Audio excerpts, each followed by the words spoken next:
Public service announcement.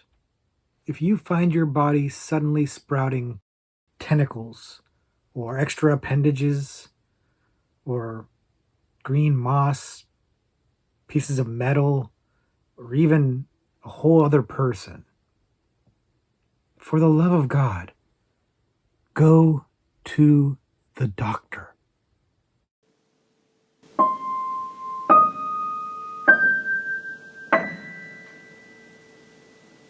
Hello, everybody, and welcome back to the Horror Movie Syllabus. My name is Professor Victor, and I'll be your host as we go through all the essential, noteworthy, interesting, and notorious modern horror films. If you're new to the channel, I recommend you check out the introduction video. There's a link to it in the description below, and it's going to give you an overview of what the Horror Movie Syllabus is all about. Basically, we look at a particular subgenre of horror, and then we pick 3 movies from that subgenre to explore. But this is our Doctorate Level series.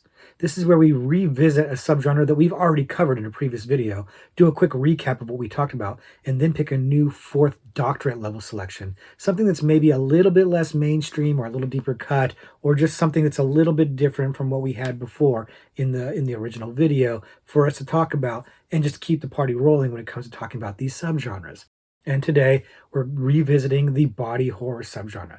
Now, this is a favorite of mine. I really tend to enjoy body horror movies, and I'm not alone. The original body horror video did extremely well. Thank you guys for watching, by the way.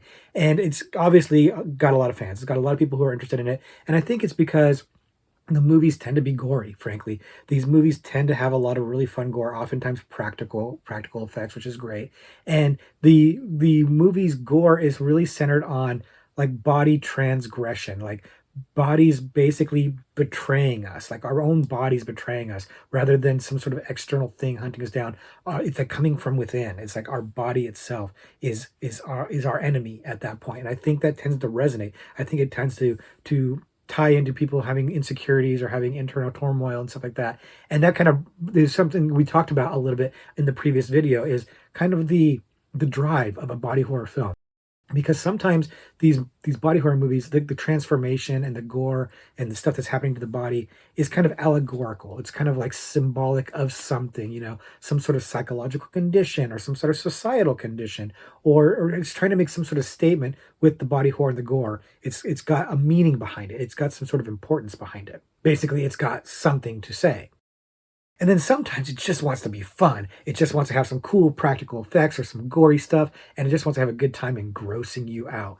And both of those things have merit, and both of those things I enjoy, and that's why I enjoy body horror, and I think that's why so many of us do enjoy the body horror movies, because they're fun, and they are, they're gross. Again, if you don't find gross fun, you're not going to find them very much fun, but you get the idea here. And that was a lot of what we were looking at in the previous video. We were looking at movies that had a lot of fun gore type stuff, but also had this allegorical kind of theme or message or concept that they were trying to convey. And we looked at both kinds of those movies. And let's go ahead and do a recap of those right now. The first movie that we talked about in our previous video was Starry Eyes. And we talked about how Starry Eyes really flew under the radar. It does seem like it's got a bit of a reputation now amongst horror fans, but it really did kind of fly under the radar. When I first heard about it, I kind of dismissed it as some sort of throwaway, straight-to-video type thing and didn't pay it much mind. But when I finally got around to seeing it, knocked my socks off. And I think it did for a lot of us horror fans too. It really is great. It's got a really strong lead who's given a rather brave performance, because it is a very unglamorous performance as her body deteriorates and she gets grosser and grosser looking. It's really, really a challenge to watch it, and I'm sure it's a challenge to act it. And that's thanks in large part to really good effects. The movie looks good. The gore looks really good. It's stomach churning. It's awful. And some of the stuff that happens is gruesome in there. And it really ties in well with these ideas of fame and the perception of people and their worth in terms of the industry. And it really has a great example of how this stuff can go too far by going too far, by making the gore and the gruesomeness really kind of just get to stomach churning, gross levels that really hit for really well. This movie's got a reputation, a very good reputation, for being a really good, underrated gem, under the radar movie, and I love it. I'm right there on board with it, so this is one that you should definitely check out if you haven't already. The next movie that we talked about on the video was American Mary. And American Mary is a movie I absolutely love, and I talked about Catherine Isabel in particular, the star of the movie, because I'm a big fan of hers, and this is maybe her best performance. She is absolutely outstanding here, and you really kind of stick with her, and you're rooting for her. Even as the movie gets really dark and goes into some really dark places, she's your anchor, and it works really, really well. But the really interesting thing that stands about this movie that was directed by the Soska sisters, and we talked about that a little bit, is that it really explores this body modification world, this idea of people who want to change their bodies through science, through surgery and things like that, and it treats it with a lot of respect. It treats these people as being something to not be afraid of or not be mocked or laughed at, but just as regular people who have a very interesting kink, if you will, or interest. And it really is interesting that it makes the normies, the normal people, quote unquote, the villains in the movie, not the body modification people. That is what you would expect. Really nice angle to take it from, and really sends a kind of an interesting message about alternative lifestyles and alternative viewpoints and alternative interests, and it really works out pretty well until the end. And we talked a little bit about how the ending is a bit of a letdown and a bit of a controversy amongst fans, but it does mar an otherwise excellent film, and it had to be mentioned. But American Mary, another one, you gotta check it out. And the last movie that we talked about in the video was, of course, the Human Centipede first sequence. And we talked about kind of the whole series, but we focused on first sequence. And the movie, it's notorious, right? It has a huge reputation for being this really gross, extreme, transgressive body horror movie. And I feel like that it's a little too hyped. It's a little bit too famed for this because the movie's not really all that gory. It's a lot about what's left up to your imagination. And it's really the premise that is super disturbing and noteworthy and shocking, but the actual movie itself is slightly tame compared to the premise. We talked a little bit about Dieter Laser as the villain in the movie and how compelling he was and how he really kind of makes the movie and really sells that performance. And then we talked a little bit about the sequels and like how I like the first sequel quite a bit because it's got really meta and stuff like that, but how at the end of the day, this movie doesn't have a whole lot to say. It's just trying to gross you out. It's just trying to have a good time and be shocking and get your attention and kind of, offend you, if you will. And we talked about the director Tom Six and how he wants to get in people's face and offend. And so it doesn't have the same kind of meaning as some of the other movies we talked about.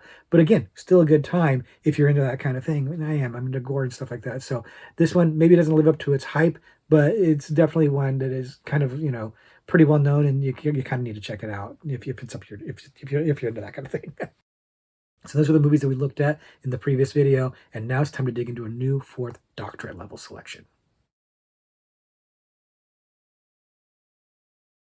Our body horror doctorate level selection is Tetsuo, the Iron Man. Tetsuo came out in 1989 and was written and directed by Shinya Tsukamoto, and he is kind of an experimental filmmaker. This was his first feature film. He had done a lot of experimental shorts, and it's very obvious from watching just a minute or two of this movie that he's really into experimental filmmaking, and he's got some influences that are kind of avant-garde and different and artistic and experimental and just weird, frankly, weird. And there's a lot of weirdness to talk about. We're going to get into some of that in just a second. First, if you haven't seen the movie before, frankly, it's a little bit hard to explain because the narrative is very nebulous and it's very odd, and I don't really follow it super well. So I took some of this information from other sources, but basically you've got a Japanese salaryman, which is, from what I understand, basically a white-collar worker, who is suddenly realizing that metal is sprouting from his body, which of course is a bit perturbing, and he comes across a couple of other people who are having similar situations. There's a lot of other weird exchanges or confrontations, some bizarre sex stuff going on in here, of course, and some bizarre fighting kind of stuff. It kind of starts to feel a little superhero-y at points. It's all very surreal, very strange, very hard to follow, and hard therefore to explain. So I'm going to stop here so as not to spoil it, I guess, but I'm not really able to spoil it because I don't really understand exactly what's going on, and I don't think it matters.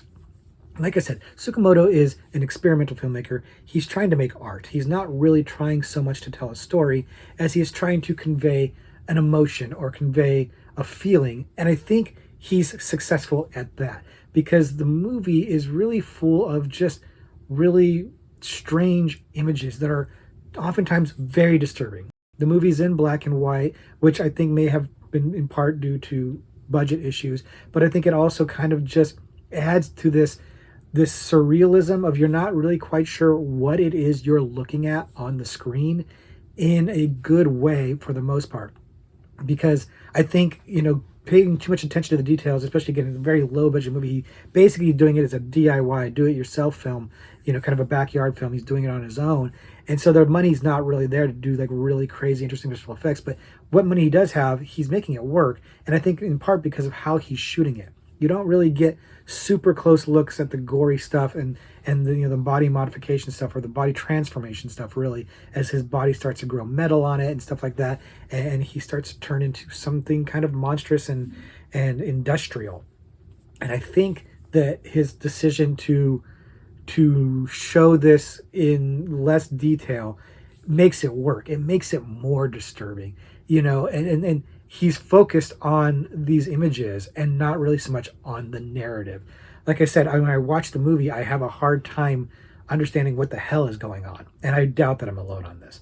And other people have pieced together the narrative. And when I read the explanations or the summaries of it, it does track. It does make sense, but I'll be honest with you, I'm not sure how much of that's there and how much of that people are just kind of helping this movie out by filling in the blanks. And again, I don't think the script matters much. I think it's the filmmaking, and in particular the editing, because the editing is the real star of the movie here. The movie is kinetic, or maybe frenetic is a better way of putting it. It's almost seizure inducing how it's chopped up. Like the movie, the frame rate seems to be very off intentionally to make things move and jump in a way that it feels unnatural. It feels strange and foreign and kind of not ethereal because it's so harsh and jumpy and cut, but it feels otherworldly in a way. And I think this is all by design. I think this is Tsukamoto just trying to evoke a certain feeling of unease and maybe a little bit of disgust. And I do think that works because I do feel uneasy watching this movie. It is probably the most effective part about this movie is how uneasy it makes you feel. It does have a kind of a visceral reaction, or I have visceral reaction to it, I should say. It really moves you and puts you in a state that is like, a little wriggly, a little uncomfortable. And I think it's intentional again, and I think he's doing a great job at it, at the expense of narrative, and I think that's okay. It makes me feel a little bit like a David Lynch movie, and I think David Lynch is a very clear influence in this movie, in particular Eraserhead. In fact, if I had to describe this movie, I'd say in a way it's Eraserhead meets Videodrome, David Cronenberg's Videodrome, and he's actually cited Videodrome as a influence, and so this makes sense. This actually tracks when you think of these influences. You can kind of see where it's going. Now, I don't think it's as good as those movies, frankly. And it's got this cyberpunk angle to it that I always thought was kind of like one of the early pioneers of cyberpunk. But apparently, no, it's really more just been influenced by cyberpunk. And you can see that too. And I don't know a whole lot about cyberpunk, I'm being honest with you. But from what I've seen of it, I see where Tetsuo has those influences. And it makes sense. It does. It's wearing its influences on its sleeve. And they're cool influences. But for whatever reason, like the movie's not hitting for me as well as those movies do.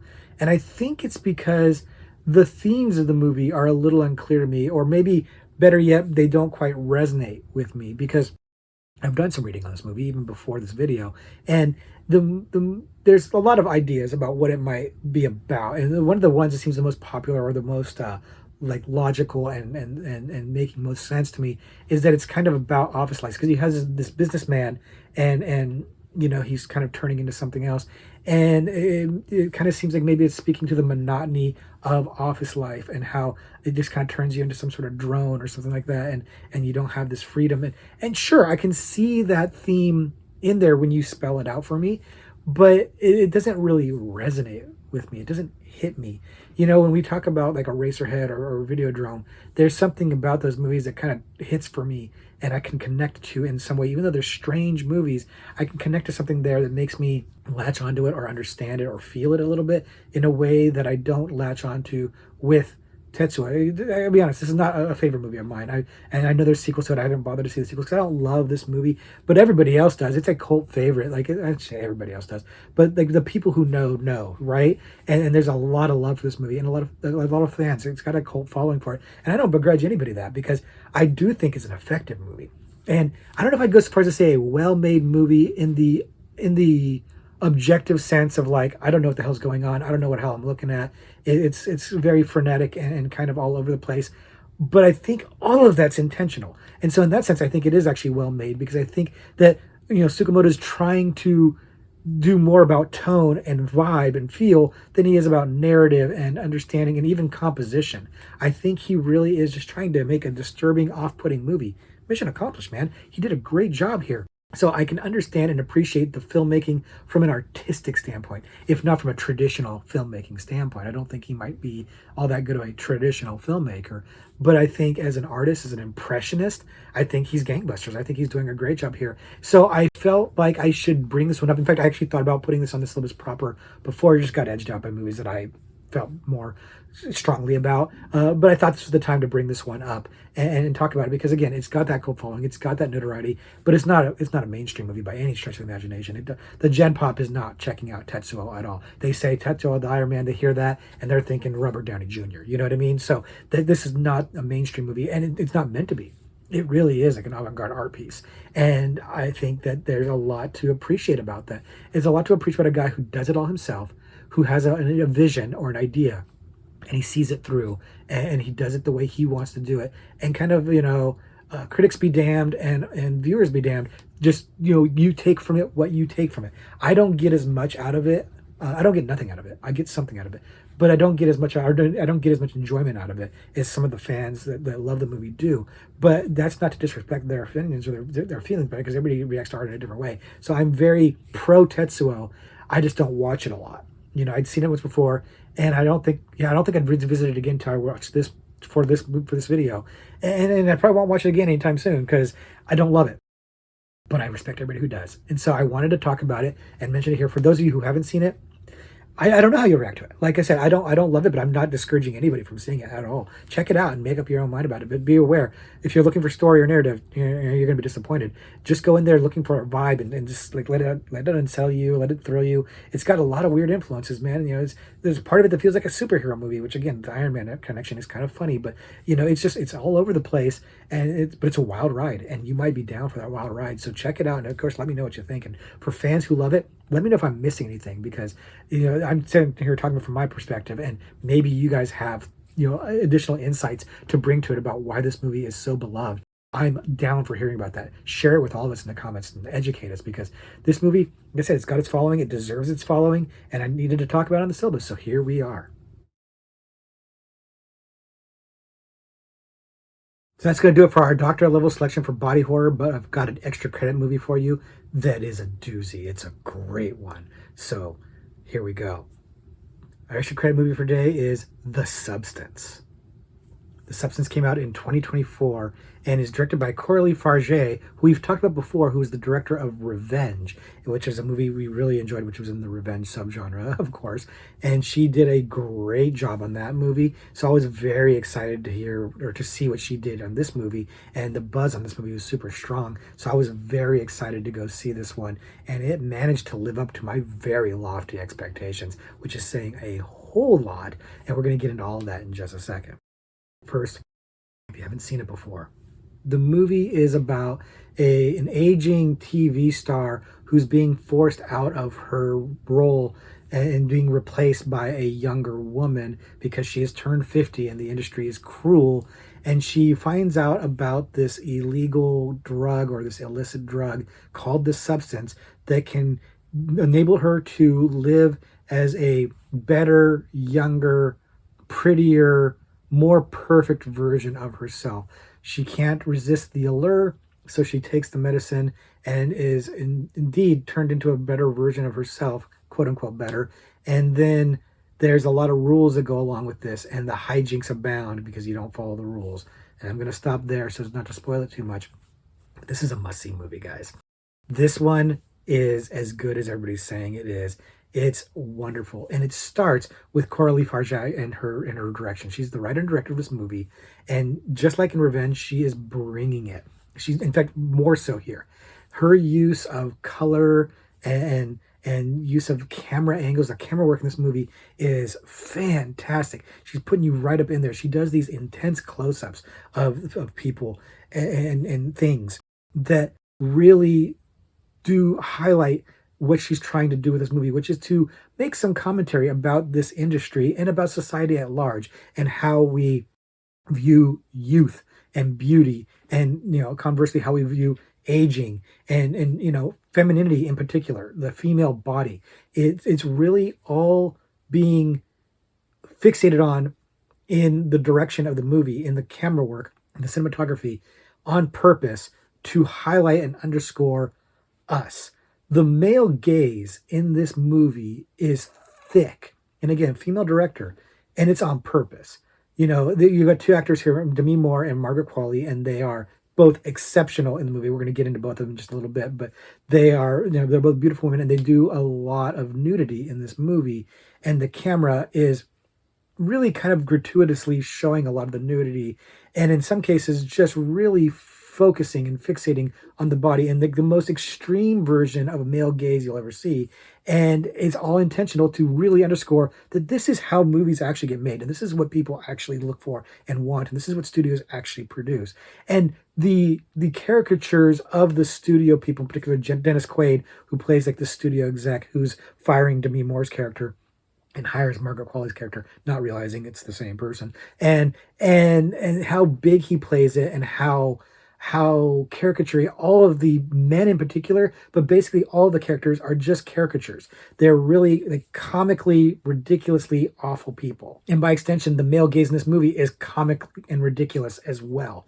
It's just leering at Margaret Qualley specifically, and it's hilarious because the movie, it's about Demi Moore, and she's old, even though Demi Moore is beautiful, and she's too old, right? So she wants to become younger and become Margaret Qualley, and of course everybody's falling all over Margaret Qualley because she's beautiful too, and the camera is just fixating on her body. And it's funny because Margaret Qualley actually talked about this, and it's just something I didn't know during the movie, but I found out afterwards. But I kind of knew, is that like Margaret Qualley's breasts in the movie are prosthetics; they're not real. And she talked a lot about that and how good they were. And they are. They are very like realistic looking, but it makes sense because Margaret Qualley's build is very different from Demi Moore's build, so they kind of needed to match that up, I guess.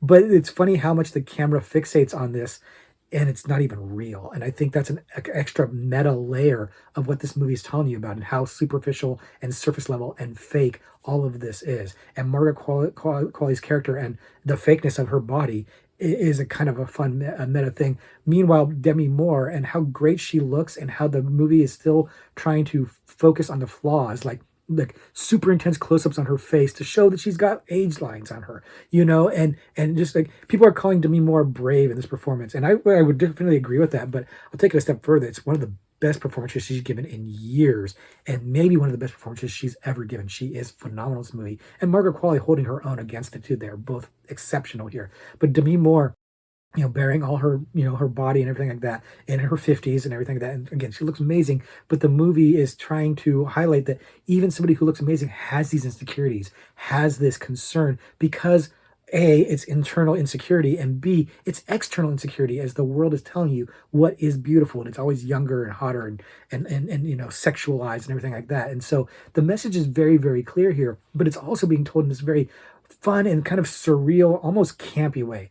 Like it's an interesting balance, because the lead character is so serious, and it's tragic. It's tragic to watch what she's going through. But everything around her is hyper real and exaggerated and ridiculous, and done by design to make this interesting balance of this movie that is giving you this very clear feminist perspective on this body perspective and stuff, but it's also giving you like this wacky kind of surreal world, so that it's both like almost too much, too hit close to home, too real, and too not real at the same time. So you're just rolling with it, and it's just a really nice balance. Again, I gotta credit Carly Farge about this. She is nailing this. She has done a really great script. It has a really imaginative ideas. The whole idea of the substance and how it works, and the way the rules are for how it works, really well laid out, really logical, even though it's cacciatoro. It doesn't, it's not real. It doesn't make any sense if you really nail down to it. But in the world of the movie, it does make sense. And again, it's a hyper real world, so you're just rolling with all of this. But then the way she's telling the story, like I said, these intense close-ups, the sound design, the way she puts you basically into the head of the character, and you're hearing what she hears, and just like how she ramps up the noise of things like a zipper something sucking or crunching on food. It's a visceral movie going experience. It really is a really powerful filmmaking event. Like the talent on display is amazing. This is the best Cronenberg movie not made by David Cronenberg. It is astounding how good it is. And honestly, I'll be honest with you, I kind of wanted to bump Tetsuo and put this on the syllabus as the doctorate level selection because I love it. Critics are loving it, fans are loving it. I had so much hype going into it, and it lived up to all of it. It exceeded that for me, and so I'm just like, is it too new though? Should I take a step back? Because I just saw this movie. I had a different movie planned for the extra credit, and I swapped out because I wanted to talk about this movie because I was so thrilled by it. So am I just a little too excited about it because I just saw it and it's too new? So maybe I need to take a breath and just let it sit for a while and see if it really measures up there. So I decided to compromise, make it an extra credit. Don't bump Tetsuo because Tetsuo deserved to be talked about, but this one deserves to be talked about too. It is a masterclass in filmmaking from a wonderful director who I cannot wait to see what she does next. It is Demi Moore at her absolute best. It's Margaret Qualley letting everybody know that she is a force to be reckoned with. She's not just Andy McDowell's daughter. She is a legitimate great actor, and it's got great practical effects. We talked at the beginning of this video about the gore and how the gore can be really, really cool and gruesome. It can also be allegorical. That is true here. The gore in this movie gets outrageous, and it's really meant to be more symbolic than realistic. It's a very high concept movie, right? And so they're really trying to use the allegory of what these body horror incidents are to explain a little bit more about the internal feeling about getting old and the fear of aging, the fear of your body decaying and stuff like that. And it really works. It really works. And the fact they went practical, the things look great. They're so gross. And like I said, everything from Margaret Qualley's fake breasts to Demi Moore's degradation of her body, everything. And then all the really crazy stuff that happens at the end. I'm not going to spoil, of course. Super gruesome, super awesome. Like on par with The Thing. That's where I'm going with that. Like that's how great it looks, practical effects. Everything about this movie is gangbusters. Like I said, I don't really have any complaints, and I'm just ranting about how much I liked it at this point. So we're going to go ahead and just kind of chill out. But if you've seen the substance, let us know in the comments if you think I'm being too much, or if you think that it really does live up to all this praise and this hype, because I think it does. And if you didn't like it, let me know why. If you have issues with it, or if you see some flaws in it, let me know. But I loved it, man. I really thought it was outstanding. So I'm high recommend to everybody, but with the caveat that super gross. Like it's super gross. It's super, super gross. So be aware of that and think about that. So that's our body horror revisiting for our doctorate level selection. Like I said, I really enjoy these movies, and like I said, I'm really high on the substance, and I have a lot of respect for Tetsuo. So these movies, maybe you do some investigation before you check them out, but definitely check them out. They are definitely both worth seeing, and they both warrant additional eyeballs and additional conversation. So let's keep that conversation going in the comments, if you will. But for now, what we're going to get going with is a Trivia Pursuit card, and I'm going to go ahead and I'm going to read it from the gore category, obviously, because it's a really gory movie. Both of them are actually really gory movies. But so here we go. Here's the question from the gore category.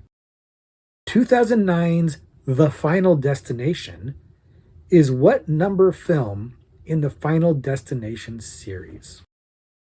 I know the answer to this one. And I'm betting most of you, if you're familiar with that series, you probably know the answer to this one too.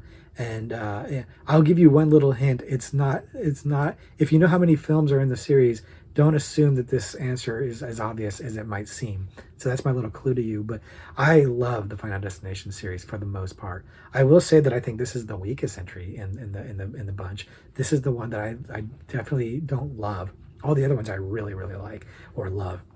This is the weakest one of the bunch, but I do like that. We talked about them on the channel, of course, and I think they're a lot of fun. I mean, they really are gory. They're just movies about people dying in really gruesome and odd ways, and like this Rube Goldbergian setup. And a lot of you have seen this movie. They're pretty mainstream, so I'm sure a lot of you have seen this, but I really enjoy them. I think they're a lot of fun.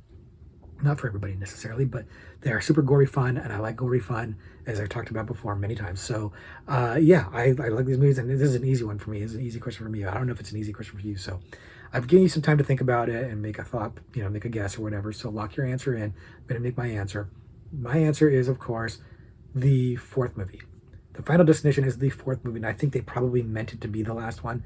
But thank God they made a fifth one after that, because the fifth one is really good, and I enjoy it very much, and it's much better than the fourth one. The fourth one would have been a sour note to end on. So that's my answer. Let's double check it and make sure. 4. Yeah, it just says 4. It's the fourth movie. So 4. And it is. It's the weakest of the bunch. Like if I were to anybody they could skip one, this would be the one I'd say to skip. But I'd watch all the other ones for sure. And I know there's rumors of them doing a reboot or something of the series. I'm definitely up for that, because I enjoy that series quite a bit, and I enjoyed this body horror video quite a bit. I hope you did too. I hope you enjoy these movies. And if you've got recommendations or suggestions for other body horror movies that I haven't seen, leave them in the comments below. Leave me what your thoughts are on these movies in the comments below. Check out the original video if you haven't already. And thanks very much for hanging out to the end. I appreciate you guys. Until next week when we do something completely different, I'm just going to say, class dismissed.